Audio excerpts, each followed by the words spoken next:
Good evening. Welcome to Hidden History Special here on 8 News Now. We are going to spend the next half hour sharing stories of African Americans from all across the country who have made a tremendous impact in fighting for equality. So we're here at the historic West Side School. Coming up, we'll tell you why this building is so important to our history. But first, a few quick facts. The school underwent a $12.5 million restoration in 2016. It was the first elementary school in West Las Vegas, built in 1923 and was expanded in 1948. The school was racially integrated in the 1920s and is the oldest remaining schoolhouse in Las Vegas. Thanks, Shakayla, and Shakayla will rejoin us in just a few minutes. But first, did you know there are 3 Black heritage sites in Las Vegas? The first, the Moulin Rouge Hotel and Casino, it opened in 1955 and was owned by a diverse group of investors. Performers included Sammy Davis Jr., Harry Belafonte, Pearl Bailey, Nat King Cole, and Louis Armstrong, just to name a few. The next, the Walker African American Museum. Located on West Van Buren Avenue, the museum contains more than 10,000 items that preserve the history of people of African descent in Southwest Nevada. And there's Harrison House. It was built in 1942 and was one of several boarding houses in the area of F Street in the 40s and 50s. It is one of the few still standing, and group tours can be arranged by appointment. From those historic sites to a person who embodies history with a modern flair, let's introduce you now to Clay T. White. Oh, good. You're doing okay. Yeah. Okay, this is great. Clay T. White has been documenting the African American experience in Las Vegas for years through her Office of Oral History at UNLV. We have to tell a new story. We have to tell it differently. White admits Black History Month is an opportunity to share that story, but she insists doing so in a modern way. Sometimes people say, oh, African American History Month, oh, it has nothing to do with me. We have to change that. We have to change it. We have to teach American history, and we have to make it inclusive.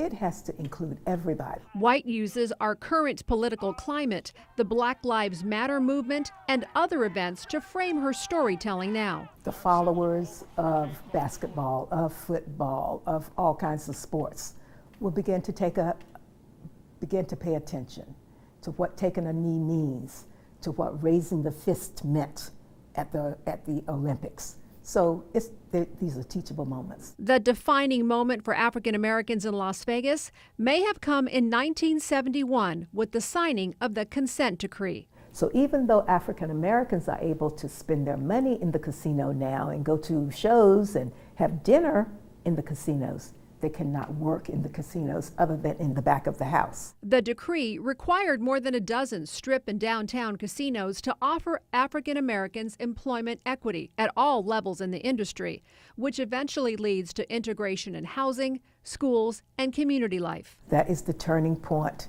of life as we see it in a different way. A vibrant life that extends beyond the historic all-Black casino of the Moulin Rouge in the 50s to Blacks becoming civic leaders and decision-makers all across Southern Nevada. From a teacher with an insistence for the modern to using modern technology to lead the way, there's one company that's doing just that, and it is Zappos. Zappos hosted a special summit highlighting the diversity of local African-American industry leaders. It happened in downtown Vegas in January during the week celebrating Dr. Martin Luther King Jr. More than 300 local students heard those stories. The theme of the event, one people, one nation, one dream.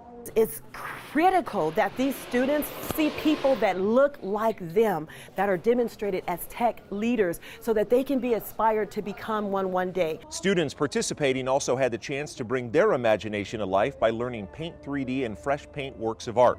Their artwork was inspired by MLK's I Have a Dream speech. From inspiring the young to learning from the old, did you know that an Army base on the East Coast served as a gateway to freedom for thousands of slaves? One historian compares Fort Monroe in Virginia to New York's famed Ellis Island. The story's incredible.